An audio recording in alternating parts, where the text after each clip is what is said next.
तो फ्रेंड्स, मैं हूं Jay Kumar Posti, first year BA student. लेकिन अभी तक मैंने यूनिवर्सिटी एग्ज़ाम दी नहीं है, इसीलिए मुझे एग्ज़ाम का एक्सपीरियंस नहीं है। इसीलिए मैं उससे रिलेटेड कंटेंट तो नहीं डाल सकता, लेकिन आपके लिए इंफॉर्मेटिव वीडियो है कि मतलब आपको मेडिकल कॉलेज में गलतियाँ क्या क्या नहीं करनी है, जो गलतियाँ हमने और हमारे फ्रेंड्स ने की है, कि जिससे आप वही गलती ना दोहराओ और आपको रिग्रेट बाद में ना हो कि ये करना चाहिए था और ये नहीं करना चाहिए था। तो चलिए आपको हम बताएंगे कि क्या क्या वो है गलतियाँ, ठीक है। तो फ्रेंड्स, कितने लोगों के हमारे क्लास में अभी ऐसा है कि उनको बेसिक्स क्लियर नहीं थे और अभी भी नहीं है, कि मतलब जैसे कि यूनिवर्सिटी एग्ज़ाम आने वाली है हमारी 1.5 महीने में। तो एग्ज़ाम पास या फेल, उसमें पास नहीं हुए तो बैक आएगी, ठीक है, सबकी, मतलब जो जो फेल होंगे उनकी। तो उसके लिए सबको अभी ऐसा रिग्रेट है कि हमको पहले से अपने बेसिक्स क्लियर रखने चाहिए थे। कि मतलब जैसे संस्कृत में तो कुछ लोग ऐसे हैं कि एकदम क्लियर ही है, ठीक है, कि संस्कृत उनको कुछ पता ही नहीं है। 1.5 साल में क्या संस्कृत हुआ है क्लास में, ठीक है। आपको पता ही होगा कि संस्कृत BA फर्स्ट ईयर में सब्जेक्ट है, 5 सब्जेक्ट है, उनमें से एक है। तो संस्कृत पास करने के लिए आपको फर्स्ट ईयर में ही संस्कृत आएगा, लेकिन उसको पास करने के लिए भी आपको मेहनत करनी होगी। पर लेकिन कुछ लोगों का तो संस्कृत का बेसिक्स ही क्लियर नहीं है, कि मतलब कितने समास होते हैं, कितनी विभक्तियाँ होती है। तो ऐसा सब क्लियर होना चाहिए आपको। अगर आपने अभी फर्स्ट ईयर ज्वाइन किया है BA का, जूनियर्स है आप लोग, फ्रेशर्स है, तो आपको सबसे पहले यही चीज़ें पढ़नी होगी। संस्कृत में से सारे बेसिक्स हो गए, आपको संस्कृत अच्छा पढ़ते आना चाहिए। और फिर दूसरा सब्जेक्ट जैसे कि एनाटॉमी है, तो एनाटॉमी में आपको बेसिक्स सब पता होने चाहिए कि अपने बॉडी में कितने प्लेन्स होते हैं, कौन से बॉडी पार्ट्स को क्या बोलते हैं, किसको मैक्सिला बोलते हैं, किसको मैंडिबल बोलते हैं, ठीक है।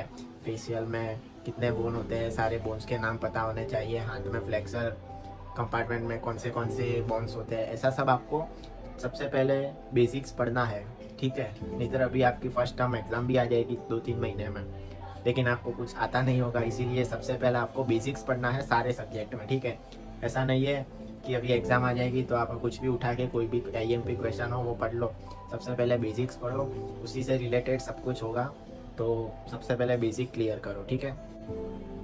उसके बाद फ्रेंड्स, दूसरी मिस्टेक क्या होगी कि कुछ लोगों के नहीं, बहुत से लोगों की कॉलेज में ऐसा होता है कि कुछ एडिशनल सब्जेक्ट्स होते हैं। जैसे कि हमारे ट्रेनिंग प्लेसमेंट है, उसमें हमको फ्रेश फील करवाते हैं, गेम्स खिलाते हैं। और या फिर एक इनोवेशन IE का सब्जेक्ट है, इनोवेशन एंड स्टार्टअप का, ठीक है, एंटरप्रेन्योरशिप, ऐसा सब कुछ उसमें आता है। तो कुछ लोग क्या है, सारे लेक्चर अटेंड करते हैं, टाइम पास होता है कि हफ्ते में 3-4-5 लेक्चर तो ऐसे सब्जेक्ट्स के होते ही है।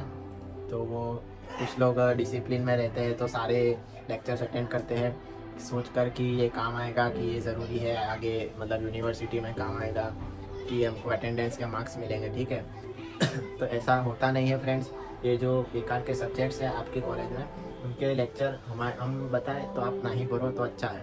आपके जो मेन लेक्चर्स होते हैं सब्जेक्ट के, वही आप अटेंड करो। बाकी सब लेक्चर्स तो टाइम पास है, उसमें आपको ज़्यादा कोई फेल होता नहीं है, ठीक है।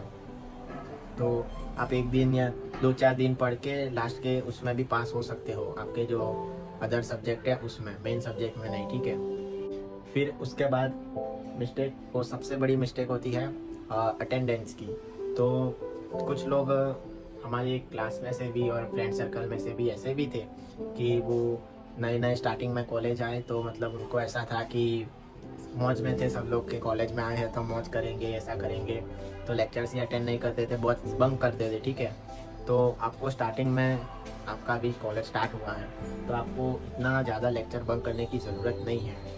आप इम्पोर्टेंट हो ऐसे सारे लेक्चर अटेंड करो, क्योंकि पहले के जो लेक्चर्स होते हैं उनमें आपका सबसे ज़्यादा इम्पोर्टेंट बेसिक्स क्लियर होता है। अगर आप पहले के ही लेक्चर्स, जैसे कि आपका अष्टांग हृदय आएगा, ठीक है, तो अष्टांग हृदय संहिता में अष्टांग हृदय आएगा, वो पढ़ाएंगे आपको। आपने अगर पहले के लेक्चर्स ही बंक मारे हैं, ठीक है, तो आप थोड़े दिन बाद लेक्चर्स अटेंड करोगे तो आपको अष्टांग हृदय क्या है, उसमें कितने चैप्टर है, वो ही नहीं पता होगा। तो फिर आप बाद के लेक्चर अटेंड करके क्या करोगे, ठीक है। तो सबसे पहले आप जो बेसिक्स वाले लेक्चर्स है वो स्टार्टिंग के सारे अटेंड करो, जिससे आपको पता चले कि एनाटॉमी में कौन से चैप्टर्स है, कितने चैप्टर्स है, आपको क्या पढ़ना है। इसीलिए स्टार्टिंग के लेक्चर्स बंक मत करो। जो जो उसमें आकर के कॉलेज में आए हैं तो लेक्चर्स बंक ही करेंगे, क्योंकि लेक्चर्स बाद में भी बंक होंगे, ठीक है। कि जैसे हमने फर्स्ट टर्म के सेकंड टर्म के सारे लेक्चर्स अटेंड किए हैं, बहुत कम बंक किया है, ठीक है। पर अब सेकंड टर्म की एग्ज़ाम के बाद हमारे क्लास में कोई कॉलेज ही नहीं आता है। क्यों? क्योंकि अभी एग्ज़ाम नज़दीक आ रही है, तो अगर कुछ मौज मस्ती करनी होती है तो कॉलेज चले जाते हैं, बाकी तो कोई कॉलेज आता नहीं है, ठीक है। इसीलिए बहुत ज़्यादा भी बंक मत करो कि कुछ पता ही ना चले कि क्लास में क्या हो रहा है, ठीक है।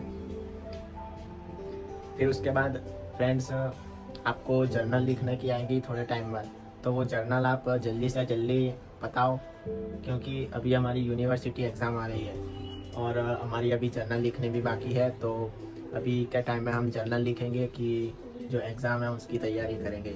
इसीलिए आपको अगर क्लास में जर्नल आ गई हो आपकी, तो आप जल्दी से जल्दी लिखना उसको शुरू कर दो और जल्दी निपटा दो, तो आपको बाद में पढ़ने को ज़्यादा टाइम मिलेगा। तो फ्रेंड्स, यही थी गलतियाँ जो आपको दोहरानी नहीं है। ये आपको अभी लगेगी कि बहुत छोटी गलतियाँ हैं, लेकिन आप जब ऐसा ये सारी गलतियाँ करोगे उसके बाद आपको महसूस होगा कि शायद ये नहीं करता तो अच्छा रहता, ठीक है। इसीलिए सावधान रहो और ये गलतियाँ मत करो। चलिए मिलते हैं नेक्स्ट व्लॉग में।